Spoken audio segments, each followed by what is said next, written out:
Hello and welcome to episode 309 of the Thinking LSAT podcast. Today on the show, we're doing something a little bit different. We're doing our first ever LSAT personal statement extravaganza, where we're going to go through 4 personal statements and not all the way through those 4 personal statements. We're going to read them as far as we can stomach. And at the point where we would give up, either because we're going to admit you or because we're going to deny you, we're going to stop reading the statement at that point and make some comments about why we're stopping where we're stopping. Ben, any comments on that process? No. We recorded it in advance. I thought that it went pretty well. I think that there's a lot of useful advice there. Let us know what you think. Yeah, please do email help@thinkinglsat.com and let us know what you think about the statement extravaganza. This episode is going to air on Monday, August 2nd. That means we are less than 2 weeks away from the beginning of the August LSAT. Good luck, everybody who's signed up to take the August test. Remember that October is right around the corner. The deadline to register for the October LSAT is the 25th of August. So you do get to take the August LSAT before having to decide whether you're going to sign up for October. But students are notoriously bad at predicting how they did on the official test. So if you're taking August, and if you have an attempt left in the bank, you probably should just go ahead and sign up for October. Can you really see any circumstances where that doesn't make sense?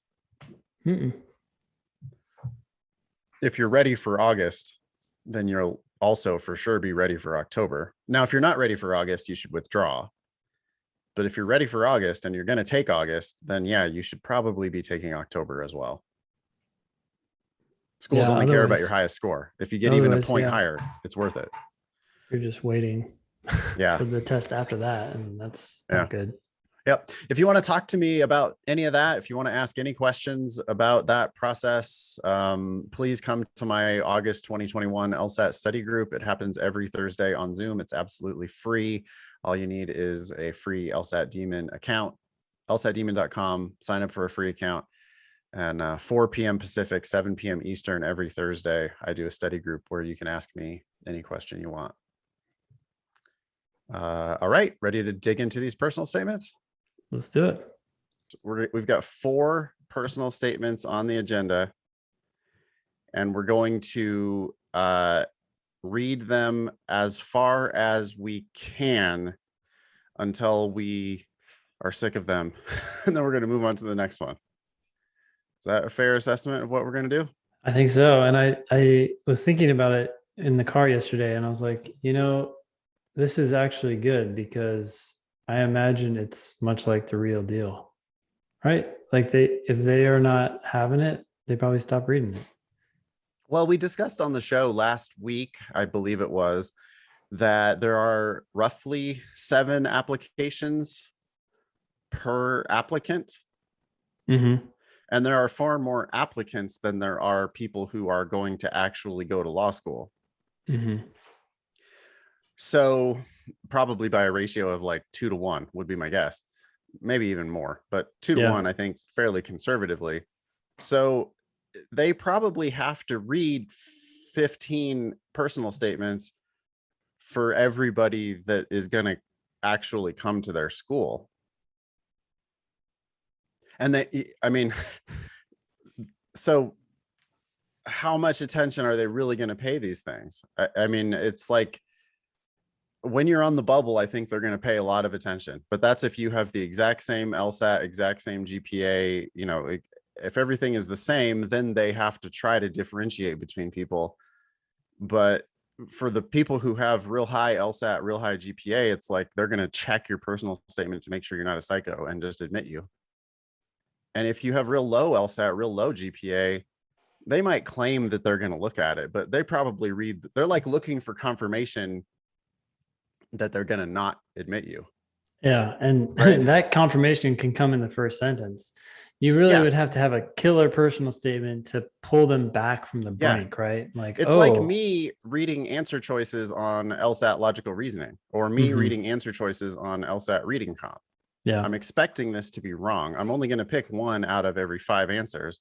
So I go in expecting A to be wrong. I read the first 3 words of it, and if it's bullshit, it's bullshit. Goodbye. Well, Mhm. that has to be how they wouldn't even be sensible to operate in any other way. Right. No, I it mean, would it be a would be waste of time. ridiculous of these people to read these too carefully. Okay. So we're going to try to replicate that by starting each statement. And then at the point where we would have already made up our mind, we're going to say, okay, that's good. And we're going to move on to the next one. Yep. Sounds good. Great. So the first one we got here on this list is Victoria. Whoops. Oh, redact school/city names. But we're going to call her V. All right. We might have to edit that out, Alex. First one we've got on our list here is V. V has asked us to redact school and city names, so we might stumble over those. By the way, if you want to submit to the show and you would like stuff to be redacted, might be a good idea for you to just go ahead and redact that before you send it to us so that we can't make that mistake. But V says, Demon Basic helped me go from a 148 diagnostic in April of this year to a 167 on the June LSAT flex. Whoa. Kind of unreal to me. It's It's fast progress. 19 points in 3 months using Yeah. Demon Basic. Yeah. Solid. Okay, ready? Yep. During the spring semester of my junior year of college, I found myself balancing 3 part-time jobs, an internship at the state legislature, and a full-time course load. Friends and family asked me, how are you even managing to do this? To answer that question, I have to trace back a few years. I began working part-time in high school because my parents told me in advance that they would not be able to contribute financially to my education. Knowing the enormous cost ahead of me, I started with the community college route, attending redacted. I began working at the school's student assistant desk, saving every bit of money that I could for my transfer to university. That's the first paragraph. Thoughts? I would tighten this up a lot, but I don't hate it in part because it's wordy, but stylistically, she hasn't made any mistakes, or really obvious ones. So it's like it's easy to read. I would probably keep reading. I'm a little bit curious too about this, basically kind of a hustler. A lot of kids don't work at all, let alone this much. I don't know if it's a mistake. 3 part-time jobs and an internship kind of raised an eyebrow for me. But You're saying you're not sure you believe it? not that I don't believe it, but like, is that really a smart choice? Oh, yeah. But But the flip side of it is, like you just said, most kids don't work. And the fact that V is working is good. Well, I mean, yeah, work is good. work is good. You're Yeah. becoming an attorney. You're gonna work your You're going to ass work off. your ass off. So work, yeah. Demonstrating work is great.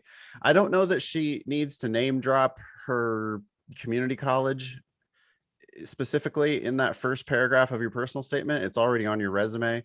Yeah, I hate that rhetorical question, or it's not a rhetorical question, but the friends and family asked me, comma, how are you even managing to do this? Question mark. That's yeah, the third or the second sentence of the personal statement. And it's just yeah. weak. It's just dumb. Like, what? I don't care. Tell me your story. We don't, hmm your friends and family don't need to pop their head into the room.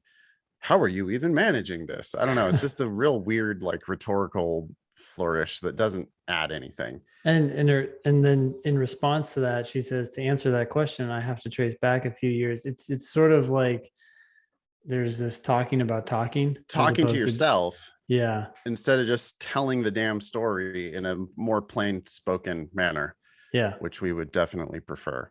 Yeah, I hate that. Like the phrase, I have to trace back a few years. I mean, I understand the document that I'm reading. I get it that you're going to probably go back a bit and tell me a story from your life. if You you don't need to literally just tell me you're jumped, going to do yeah, that. if you just jumped to I began working part-time in high school, we wouldn't be lost or confused. We'd be like, okay. That's what I don't happened. even like the way she started with her very first sentence, right? During the spring semester of my junior year of Of college. college. Yeah. It's like, I don't, why are you have to be so specific about the timeline? Oh, I found myself balancing 3 part-time jobs. Listen, you worked your way through college. I got it. And if you want to start in high school because you were working to save money to go to community college, I actually really like that. But just tell it in a more straightforward manner. I think there's a lot to keep here. But the very first sentence could just be, I worked part-time in high school to save money to go to community college. In community college, I worked 3 jobs to continue financing my education. Yeah. Like the fact that she brings up her parents here, I don't know that that's necessary. My parents told me in advance that they would not be able to contribute financially to my education. It's a lot of words where, just like drop us into your working to save money to go to school. And yeah, one other thing here, not to pile on V, but you said I found myself. It's a very passive way of telling a story. It presents yourself as this traveler who happened upon your circumstances, as opposed to taking the lead, right? If you had just said in college, I worked 3 part-time jobs,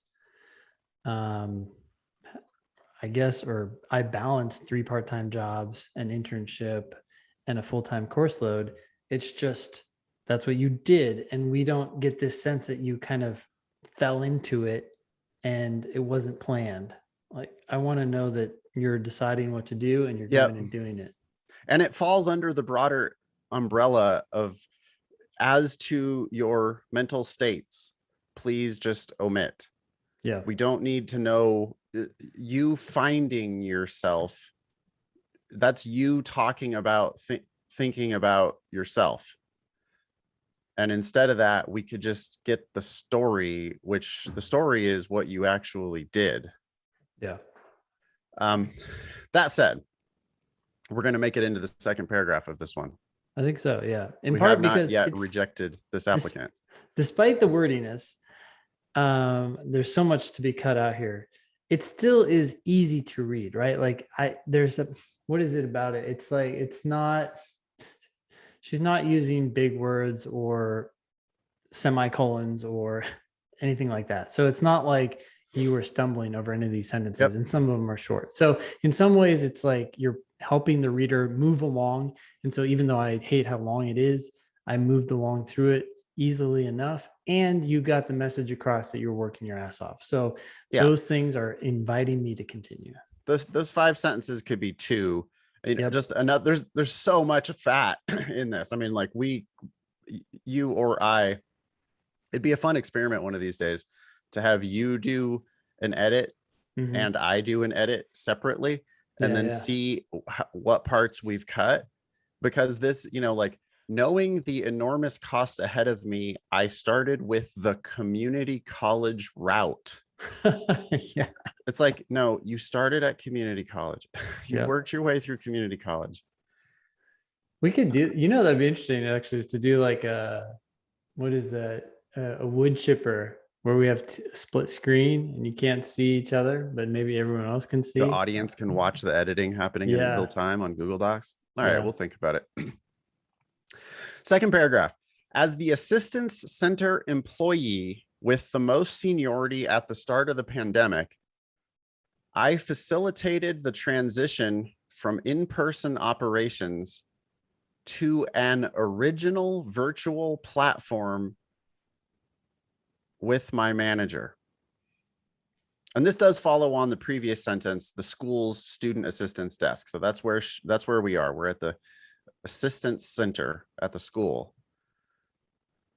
But you were shaking your head about that sentence. Yeah, I mean, there's part of me that just felt like, now, in contrast to all the sentences we just read, this is more bloated than I'd love. And so I'm sort of like, okay. My eyes are glazing over on that for sure. Yeah. She's like veering into MBA speak a little bit with I Hmm. facilitated the transition. What do you mean you facilitated the transition? What does that look like? You don't just claim. It's a conclusion, basically. I facilitated the transition. What did you do? Hmm. I can't picture what you're doing. I don't Yeah. even know what you're talking about, actually. I facilitated the transition from in-person operations to, how about this phrase, an original virtual platform. Yeah. Like, what is that? That's where I'm starting to lose this statement. Also, as the assistance center employee with the most seniority at the start of the pandemic, that's just a really long introduction. Do I care that you had the most No, seniority? it's a college job. It's Yeah. it's inherently transient.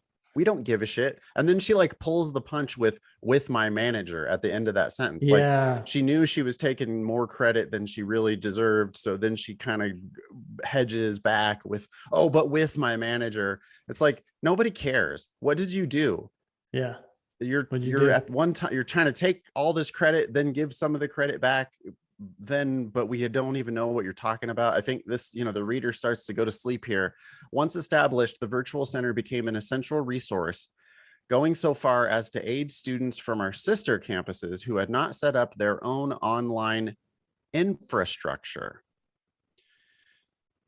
Although in-person operations have returned to full capacity, the remote assistance center became such a large success that it will continue to operate indefinitely. Every month, our team at the virtual center remotely assists an average of 700 students, with numbers growing higher during heavy registration periods. The project that I helped create is now a reliable extension of campus operations and the most prominent job I have held throughout college. Wait, the project is the most prominent job you have held? That might be broken. That seems broken. I also don't love this paragraph because it's all about the project, not about what you did in the project. Yeah, she's got I as the subject of a couple of those sentences, but she never begins her sentences with I. It's like that first sentence in that second paragraph, as the assistant center employee with the most seniority at the start of the pandemic, this long ass preamble. Then she gets to the subject of the sentence, I. But But then then all we have is what did you do? facilitated. Facilitated, which I don't even know what that is. Yeah. And then later, I helped create, although the subject of that sentence is the project that I helped create. But even then, all you do is you say you helped create it. So just like facilitate, it's vague. We have no idea. So at the end of this paragraph, all I know is there's this awesome project that happened. You facilitated it with your manager and you helped create it. But what did you do? I have no clue. And so actually, I'm skeptical that you did much. Yeah, it's a college job. You're not a full-time employee. You can't be calling the shots on something like this. Like that's got to be an actual your manager or a university employee who's going to be calling these shots, not you. I mean, unless you are, in which case you should say you are. But the reader's like, what? She helped out with this project. She happened to be in the right place at the right time so that she could be associated with something that was successful. But did she do anything or was she just tagging along? One thing that's really good about this statement is that it's short. There's only 5 paragraphs and we're 2 paragraphs deep. So we've made it almost halfway. Okay. Shortly after implementing the virtual center and adjusting to remote work, I moved to Austin and transitioned to a new environment as a transfer student as the University of Texas. Don't care. At the University of Texas. I mean, that whole sentence, I transferred to the University of Texas, which is already on your resume or your transcripts. So that's nothing. That sentence is a complete waste. I started my studies, no shit, that's what you do when you transfer, and picked up a role as a campus brand ambassador in addition to my work at the virtual center. You're still working at that virtual center? For your previous school? Huh. Okay. I mostly rely on paid work to cover my expenses, which made it difficult to accept an unpaid internship offer at the Texas legislature. I decided that the internship was too incredible to pass up and organized my finances to make it possible. You just told us that your internship is incredible, Yeah, it's which overselling, right? Like nobody just say, believes you. Yeah. and I don't love this whole explanation of why she decided to take on a free internship, even though, or an unpaid internship, even though she relies on paid work to get money. It's like, I don't need to hear all this. Just say you decided to do it. And It's great. protesting too much. Yeah. Yeah. It's like she knows that she did something wrong, but she did it anyway. But now she's explaining why she did it to the reader. Yeah. Because otherwise, if you're proud of all this, then why do you have to like explain it so much? I began my legislative internship in January while working my 2 part-time positions and studying to get ahead in my classes. I think I just maybe tapped out at that point. Like, I'm I feel like down. you're wasting my time now.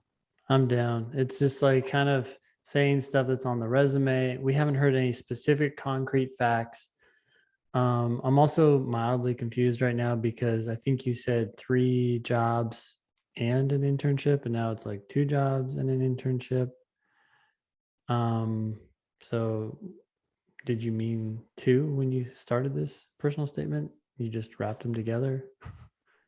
What the hell is this? Okay, I'm gonna read 3 more sentences because I want to know what the hell this even says. But Okay. I mean, it's like at this point, I don't feel like I'm going to be surprised. I don't feel like I'm going to learn anything more from reading the rest of the statement, No. right? I mean, Yeah. and I could be absolutely wrong, but that's But the impression that I'm left with. and we're trying to recreate this process, right? Right, People are going to give up even if there's meat later in the personal right. statement, but that doesn't matter. You The lost them. second you told me you were studying to get ahead in your classes, that's where I'm like, all right, fuck off. I don't need to read any more of that. Like that's just that really is you're wasting the reader's time. Yeah. You did your fucking coursework. Everybody does that. That's not special. That's literally every single person who goes to law school studied to get ahead in their classes. So it's just like verbal diarrhea, basically, right? It's just like that's a waste of space, waste of breath, waste of your reader's time. Yeah. And I think at that point, they're just like sort of, all right, they're shuffling through. They got a mountain of applications on their desk. They're like, yep, I know what this is about.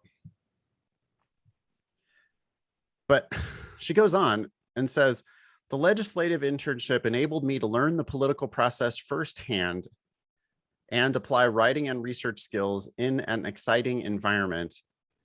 The part-time work supported my basic needs and helped pay for tuition. My involvement on campus persisted as my first priority through my classes and student organizations. I could not catch a break, but I loved it. Okay. I hate all of this. If I hadn't checked out yet, I would be gone by now. What is that complaint at the end of that paragraph? I think it's the idea that she's so busy that she doesn't I have couldn't time. catch a break. That just has no business in you're supposed to be presenting yourself as a winner. We want someone who all the breaks go their way all the time. Like we want someone who wins. So what this, I mean, and there's not even any justification. All she's talking about is being busy. She's working part-time jobs. She's at an internship. She's doing well in school, it sounds like. Then this just toss off this like weird negative, I couldn't catch a break. That is like bizarre. Yeah, but I mean, yeah, I agree. And it shouldn't be here. These previous sentences also, though, are empty. The first one is a conclusion. The legislative internship enabled Yeah. me to learn the political process firsthand. Okay, first of all, never use the phrase firsthand in any of your personal statements. You just say, I did X, that's you doing something firsthand. Saying that something helped you to learn something is just a conclusion. I just have to accept that. I can't see it. And then you also go on to assert that you apply your writing and research skills. Okay, there's a common mistake. People think that law schools want to know about your writing and research skills, so they literally just drop those words into their That personal phrase. statement. Yeah. Well, it's just a Telling someone, conclusion because you're not, it's just a what are you conclusion. writing? What are you Yeah, researching? What did you work on? What project? I want the subject of these sentences to be I, and I want to know what you actually did instead of these big conclusions. exactly. Yeah. All right. We're Well, gone. that's V. We wouldn't read Thanks. any further. Scanning it, it doesn't look like there's really anything. It's just she's repeating herself. She just keeps saying 3 jobs, 3 jobs, 3 jobs. You know, it's interesting. You said scanning it, right? Yep. I bet that's actually what happens is Oh they yeah. start to read, then they scan, and I just scanned down and I see the first sentence to the last paragraph. I have known that law school is the clear next step in my life for a long time. At that point, I'm like rolling my eyes back and moving on. Like, Yep. really? All right. Okay. And in our pretend stack of applications, the next one that we have here is from Rushali. Okay. Any thoughts about Rushali's personal statement at first glance? It's one, well, two problems. One, it's just one huge paragraph, which is bizarre. So no paragraph breaks. And then two, it's, I don't know if this is our mistake, but it's fully justified on the left and right side, which makes it even harder to read. Yes, we want to go with left justification. We want paragraph breaks. You can indent those paragraphs even if you would like. Do anything you can to make it. I don't know pleasant if I to would read. even read this. All right, you want to give it a shot? I like, as a reviewer, I'd probably be like, next. Instant swipe left because it's all one giant paragraph. Yeah, I mean, because she sent this into the show, let's go ahead and read the first sentence, but because I might do that. Okay. First sentence, volunteering has been a big part of my life. From volunteering over 200 hours in high school to the youth organization I founded a few months back. I hate it. That's a bad sentence. Yeah, I'm out. Like Rushali, make I the subject of your sentences. It's just going to be so much better. It's going to be so much easier. I mean, you made volunteering the subject of that sentence so that you could then use has been as the verb. Which is just then you have conclusion. this weird clause where you say from one thing to another thing. But the first thing is volunteering over 200 years in high school. Then the second thing is the youth organization I founded a few months back. Why don't you just start? Yeah, it's not parallel. And why don't you just go into I founded X youth organization? Like, tell me that story instead of this broad conclusion that volunteering has always been a big part of your life. This is interesting. I mean, I would be out, but let's just read this next sentence to help people know what to not do. It says, it is something that has been important to me so far. Okay, conclusion, and has led to my passion. Oh my God, Rushali. For criminal law and human rights law. Oh, don't use the word passion in your personal statement. No, don't say you have passion for the law. Oh, okay. Well, also, it has led to my passion.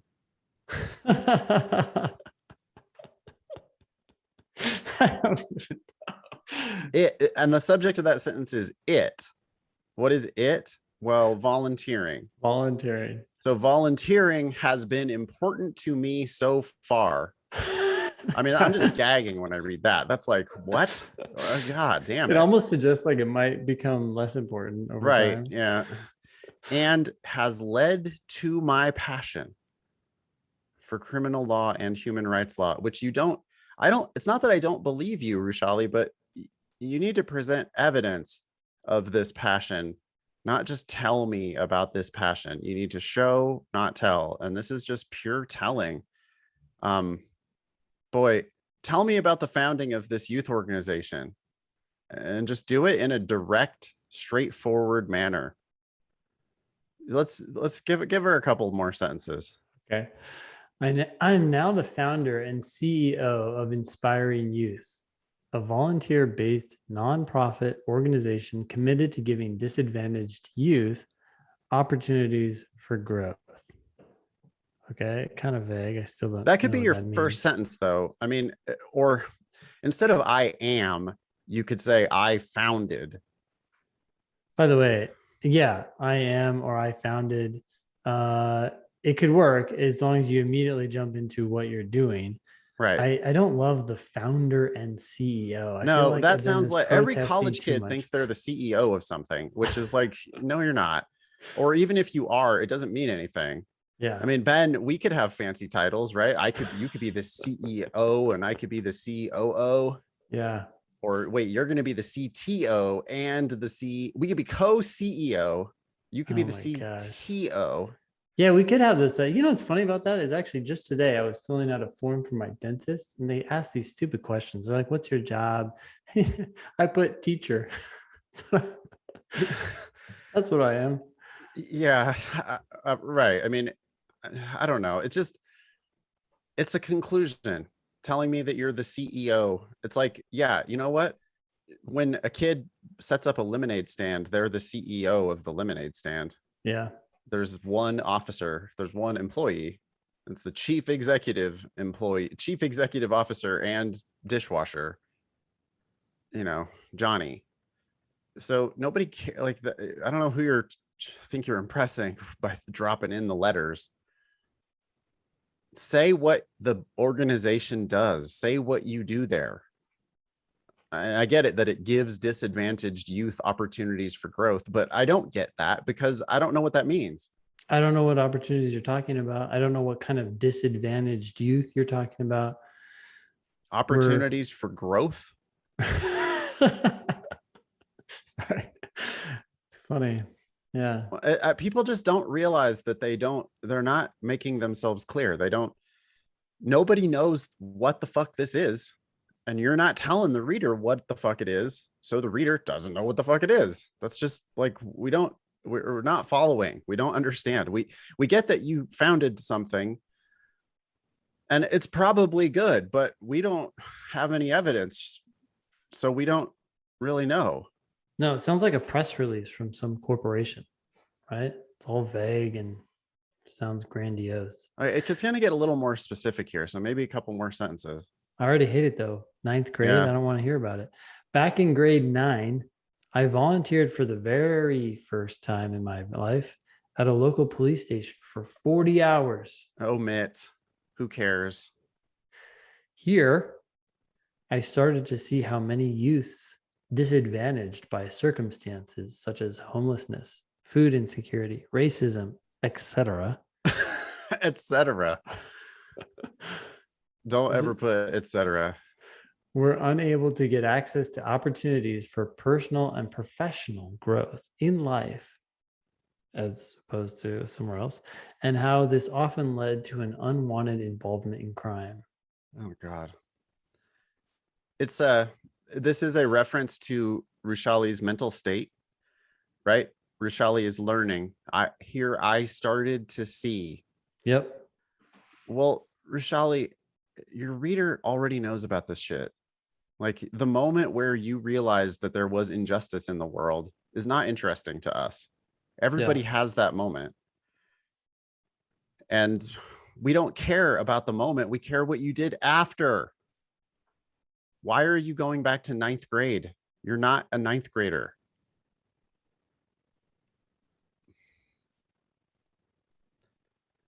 You want to keep going?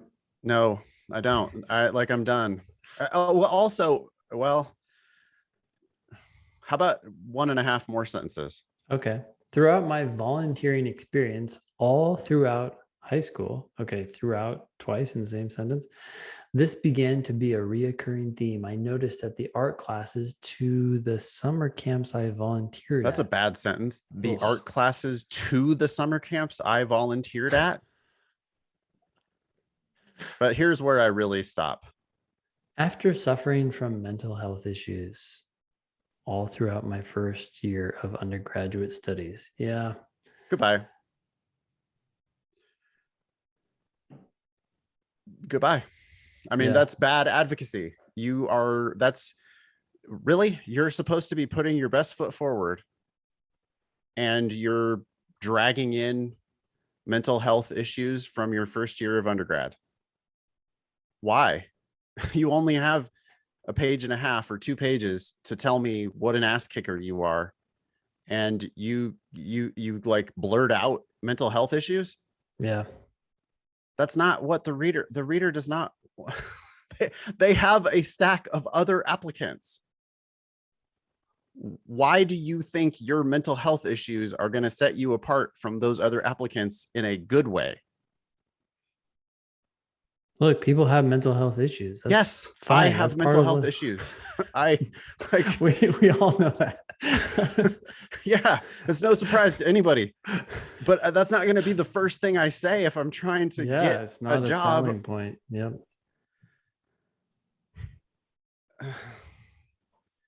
That's it. That's a swipe. That's like you'd be done at that point. I mean, if I was comparing you to somebody else, I'd be looking at the somebody else. I'd be Yep. like, okay, what else we got here?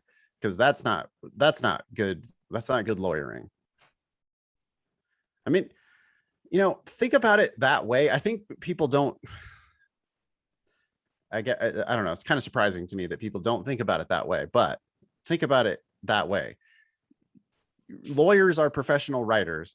What do they write? Well, they write advocacy on behalf of their clients.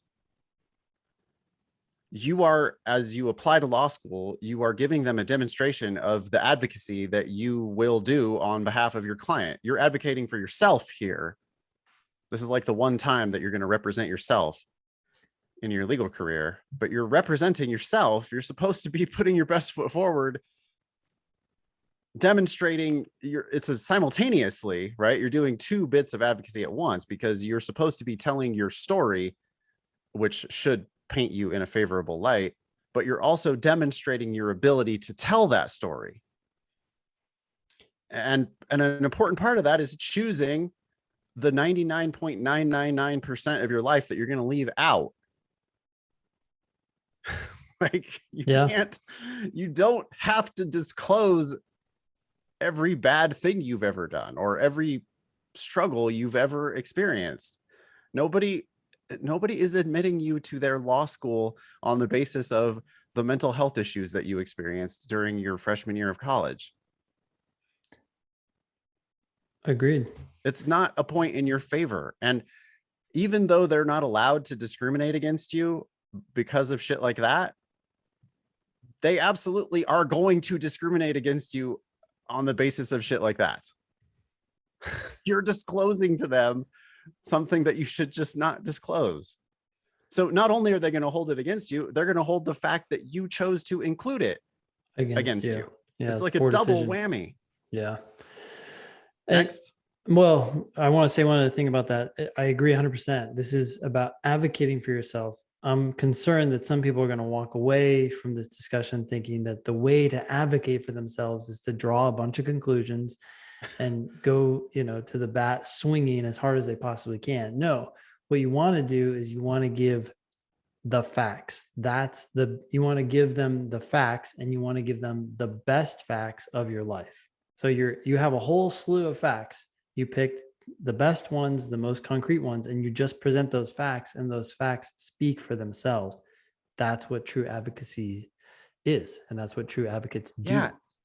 If you have the 100 different threatening voicemails that someone left someone else, then you have the receipt where they went to the Walmart and bought the gun, then you have the tire tracks of the car out front of the murder scene, then you have the video camera of them shows the murder clearly, then you have the fingerprints, then you have the whatever else.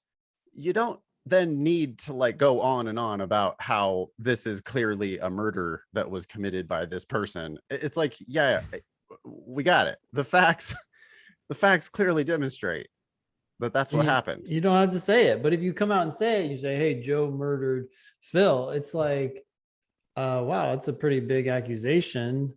Why should I believe you?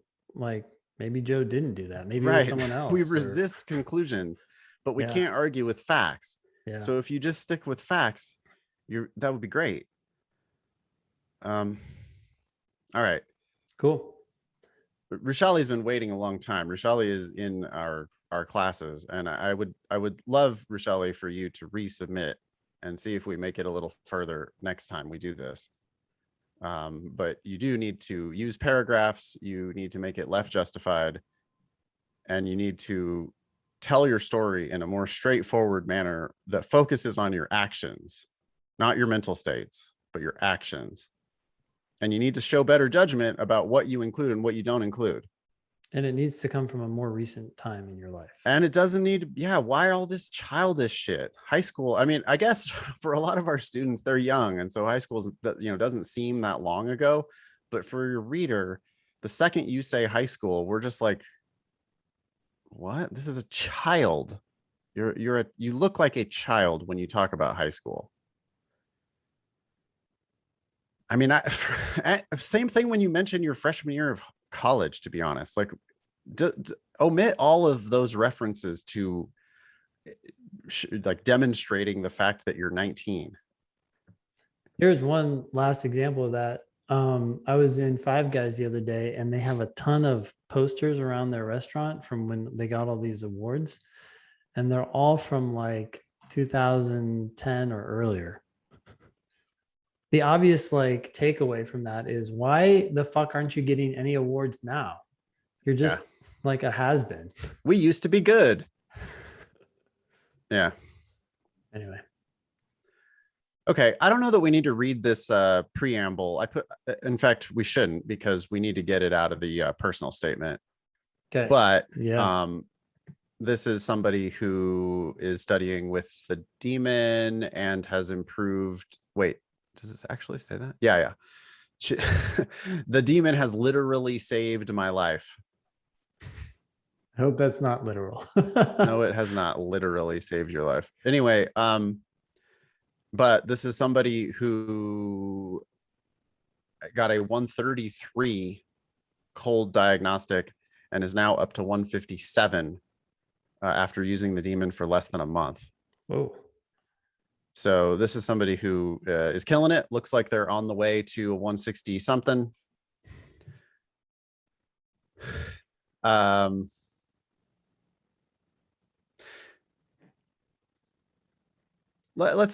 might go back to that email, but let's get into the statement itself. So here's how the statement starts. Sure. It's a very short first paragraph. I am a wearer of many hats. By profession, I am a real estate paralegal. At heart, I am a mother, wife, entrepreneur, and free spirit. Wow. Boy, of all the things you could tell me that would make me not read any more at all, what am I going to yell about, Ben? Free spirit. Free spirit. You don't look for attorneys who are free spirits. Like, oh, whoa. That might be the last thing that an attorney is. Like, that just is not.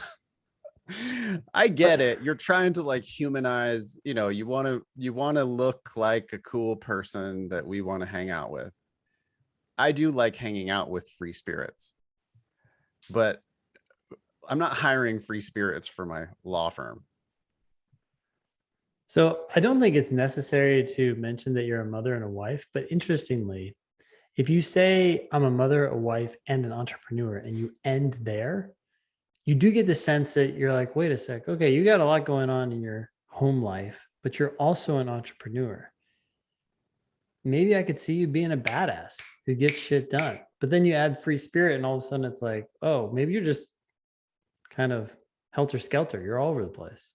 No, this makes no sense. This story makes no sense. I mean, I well, and then look at the next sentence. I wasn't always on this intentional path to becoming a lawyer.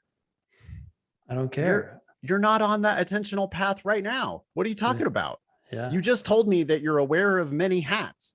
You just Yeah. told me that you're a real estate paralegal, which sounds like your day job, but at heart, you're a mother, wife, entrepreneur, and free spirit. Not one of those things indicates an intentional path to becoming a lawyer. The paralegal job does seem like, okay, interested in law, might become a lawyer, but I Yeah. don't see an intentional path to becoming a lawyer. And Yeah. especially not when the last words out of your mouth were free spirit. What? Oh man, here's this next sentence, right? Sorry, go ahead. Would you keep reading? I would have not. There's no way I would have read any further than free spirit. I mean, now presumably, right? Yeah. We're the purpose of this exercise is to pretend that we can only admit one of these people, right? How far would you read into it if they have equal numbers and you can only admit one of them? Because if they can admit all four of you, then it doesn't really matter. And if they're not going to admit any of you, then it also doesn't matter. The only time it actually matters is if they're going to admit one of you, Well, if we have right? to admit one of these folks, it would be the first person so far. It would be V, right? Even though we didn't get through all of her personal statement, it's still the best one up to this The point. if I'm going just based on personal statement, the second I get to free spirit, it's like that is not what I wanted to hear. And it is at the very least, it's it's poor judgment. Like it is not a good decision of you to describe yourself as a free spirit on your law school application. That's And not what they want. no, I and mean, that's not what they're looking for. if any of you are upset by Nathan's obsession with this 2-word phrase, um, it's very possible. Like even I could see myself reading past that phrase, not happy with it. It would be a chip on my shoulder. This is kind of like some answer choices, wrong answer choices in logical reasoning. It's like, I don't love that, but I'm going to let it slide and I'm going to keep going. And then there's still things later in that answer choice that just kill it. And this personal statement gets worse. The next sentence is, I arrived at this aspiration in a sort of a roundabout way. Again, I don't care about the mental states. You just sound like lost and It's coming upon. self-contradictory. Yeah. I wasn't always on this intentional path to become. Oh, I see. She's explaining that she wasn't always on this intentional path, which I already don't believe that she is. Yeah. But then now, oh, I arrived at this aspiration in sort of a roundabout way. It's just wordy and I again don't care. And then the next sentence says, as a young child. And now I'm like, I don't care about you as a young child. Like if you didn't stop reading at Free Spirit, you would keep going and there would be a definite cutoff very, very soon here. I'll go a little further into it. But yeah, I think I probably already would be out. As a young child, I wanted to be a hematologist and part-time professional figure skater. Omit. Why? Looking back, I can now identify those absurd, ambitious aspirations, ooh, alliteration, as my innate desire to strive for academic greatness without stifling my creativity or individuality. That sentence sucks. I'm not I reading can any of now this. identify those absurd, ambitious aspirations as my innate desire. That doesn't make any sense. Also, academic greatness. You just talked about wanting to be a professional figure skater. This is like all over the place. Lawyers are focused. Lawyers are serious. Lawyers are goal oriented. Lawyers get work done. None of this is about getting work done. None of this is demonstrating focus, drive, a seriousness of purpose, or good judgment as far as what to include. Like you're telling me that as a child you wanted to be a hematologist. What? I don't even know what a hematologist is. Do children know what hematologists are? I guess if you've got doctor parents. Maybe. I would not. But why think would so. you bring that up? Does that have to do with anything? Yeah. I've since refined my academic and career goals and have embraced my path as unique. What does Don't that use the mean, word Ben? unique. I don't know. I have embraced my path as unique. What does that It's mean? okay to be different, special. But that is just like so 100% not what they want. They Nope. are not looking for unique. They're looking for worker bees. They want Worker people who bees. are going Yeah. to be successful in a law firm, for God's sake. You're going to become an ant in the colony and you got to do what you're told. I'm a certified yoga instructor and small business owner, which provides outlets for my creative side. At 34, I'm still on my academic journey, which has led me to apply for law school at an unconventional age. I'm knee deep Protesting. into a demanding career with 3 young children and an incarcerated husband in tow. I've taken the scenic route to success and have discovered that there is beauty in this process. There is not a possible planet where I would read any further in this personal statement. I would not touch this applicant with a 10-foot pole. Like, I mean, and I'm not saying that that's really how I feel about you, Ayoka. She said, use your name. I don't literally feel that way about, that's not what I'm saying. What I am saying is this statement, I could not want to be further away from this applicant that you're presenting in this statement. It's like, it doesn't look like a lawyer in the slightest. It's like, okay, this person is all over the place. They got way too many other obligations. Like, what part of you talking about your kids do you think makes me as a law school be like, oh yeah, this person's going to really kill it in law school? What part of you talking about your incarcerated husband makes makes That me think you're raises going to so be many successful in questions. law school? I mean, it's like, yeah, I realize you're not incarcerated, but what happened? Why? And it's just a distraction. It's just unnecessary. Bad. She's brought up certified yoga instructor. She's brought up professional figure skater. She's brought up a thing she wanted to do when she was a child. Real estate paralegal. Real estate paralegal. And the free spirit. I mean, it's like you've branded yourself as a free spirit right off the bat. The second paragraph completely supports that, by the way. Yeah. And that is 1000% not what I'm looking for. It's like, oh, thank you for dismissing yourself from contention. That is no way that that's what I want to hear about. Yep. Please resubmit, Ayoka. Please resubmit. Please try again. And hopefully we can make it further through your statement next time, because at that point I am tapped way out. There's no, you can't rescue it. From there, you've already lost. In my book, I'm just one guy. Although Ben's another guy. And Ben agrees. I agree. We're out. We got one more. Okay. So far, winner is V off the top. So can we use her name? Or should we just say K? Let's just say K. Okay. I'm gonna skip the intro. Yeah, just read the statement. I researched for weeks in It's the pronounced Louvre, Ben. Louvre, in the Louvre archives.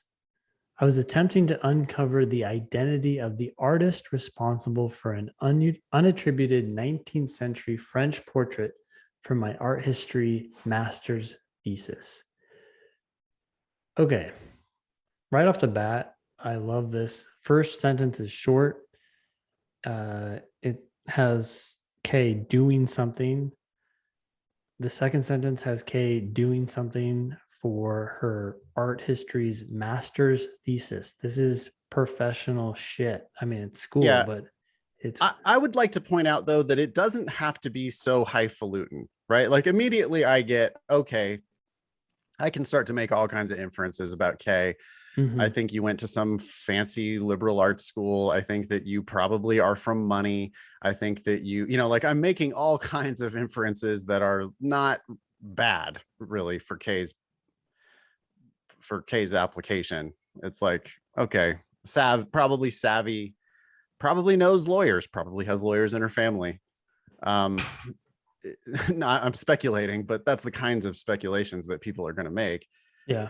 I just want to point out that you don't have to be at the Louvre and you don't have to be working on an art history master's thesis. The thing that we really are resonating with here is that it's that first very short sentence with I as the subject and researched as the verb. And then the next sentence is like more about that. Like, here's what I was doing. Yeah. So it's like telling a story featuring Kay doing shit. And it And look doesn't how have to many be so fancy. It just happens to be fancy. happens to be fancy, but a lot of, well, yeah, it doesn't have to be fancy, but it is okay doing something, and it is something that is noteworthy, right? It is something that law schools might be interested in, as Yeah, but opposed to something else. you could equally well be in the public library in your town attempting to figure out the answer to any other question. And I think I would give you 99% of the same credit. Yeah, I'm or saying you don't maybe, have to be in Paris. Like you could be in Modesto and I would still be like, oh, okay, you're doing work. Good. yep. All right. She continues, the life-size oil painting has been in the Louvre's collection since 1901. It depicts a Brooding, brooding. What's that mean? like sulking or like Oh, brooding. Okay. It depicts a brooding young man within a dark studio, accompanied by a palette and an artist's mannequin. Mannequin. mannequin. Mannequin. Sorry, I'm so bad at reading. Um, I just am. It's interesting. Okay. So I don't know why we need to know that. I guess I'm getting a Yeah, a little. little too much about the painting, but that's okay. I want to know about you. I'm much more interested in your research than I am in the exact aesthetics of this painting. Okay. But I would give you some breathing room here because you started off so strong with like you're doing something. So I want to hear the end of this story, or at least I want to get a little deeper into the story. It's enigmatic. Why can't I say Enigmatic. enigmatic character had generated scholarly interest over its authorship for decades. Familiar with this dense historiography and Historiography. historiography, and convinced the correct artist had not yet been assigned, I traveled to Paris. Okay. Eh, you were already in Paris. Yeah. You're already at the Louvre archives. You don't need to then tell me about the fact that you got on a plane and flew to Paris. You're already in Paris. Um, you know, also notice reference to her own mental states. Please, Ben, point out to me if we ever see a reference to your own mental state, that's good. Because it's like, it's not necessary. I don't need you to tell me that you're convinced that the correct artist had not yet been assigned. I don't care. I care what you did about it. Yeah. And traveling to Paris is part of that, but it's not really what you did. You started off very strong with I researched for weeks in the Louvre archives. Tell me more about that, please. At the museum's archives, loose documents are filed within large folders, vaguely labeled by year or place. To guarantee that a given folder had no relevance to my research, comma, I had to comb through mountains of unnecessary papers. Often, days would pass before I stumbled upon something that I could use. But after 5 weeks of research at the Louvre, 2 additional museum archives, and the library of the National Institute for Art History, I amassed hundreds of photographs of relevant archival documents for my thesis. Despite this collection, I never found conclusive proof that would allow me to unequivocally identify the artist of the portrait. Okay. So it's a failed research project. Yeah.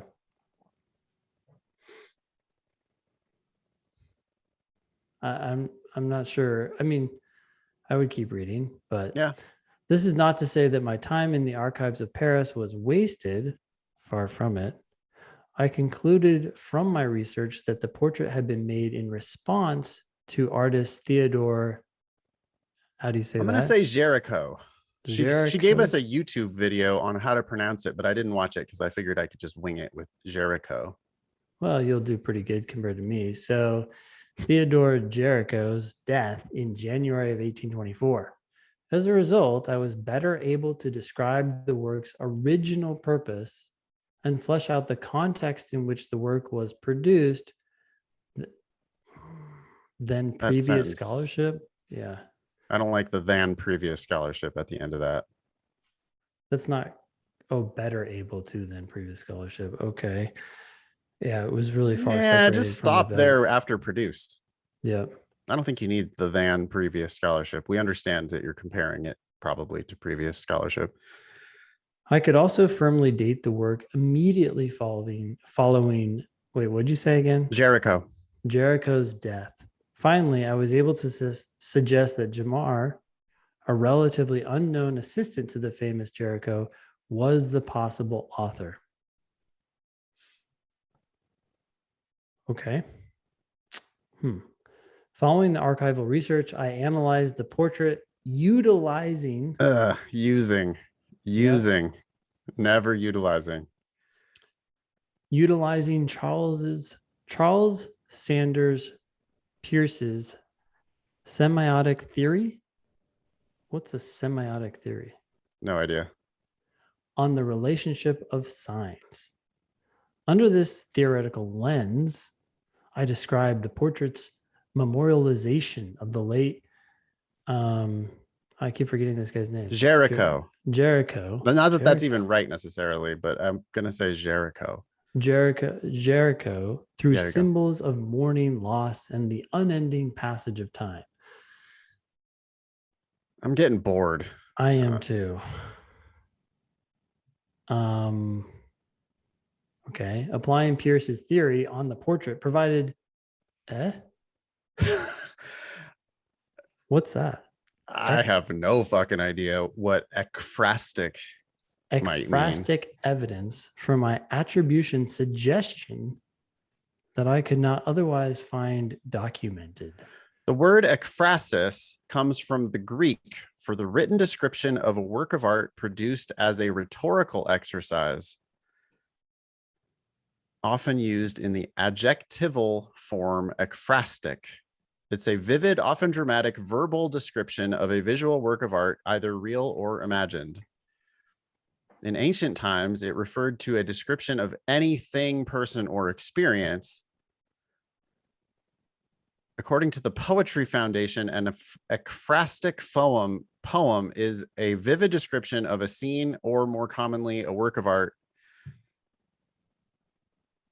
Ekphrasis has been generally considered to be a rhetorical device in which one medium of art tries to relate to another medium by defining and describing its essence and form, and in doing so, relate more directly to the audience through its illuminative liveliness.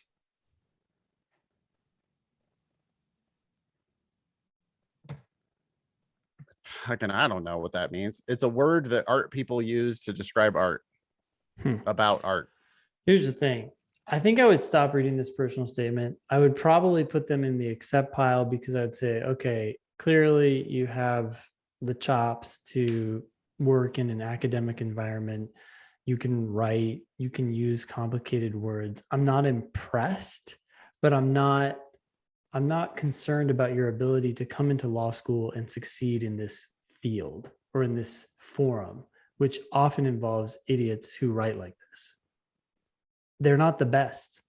The best writers in the legal world are persuasive. They don't use words that their readers don't understand, but you obviously can get there with a little bit of help. There's not one reader at one law school who knows what that word ekphrastic means. I mean, okay, probably there is because there's 200 of these people. Let's say there's 1 out of 100 of your readers who know what that word means. Do you have to use that word? I'm not impressed. You already said semiotic in the same paragraph. Yeah, I agree.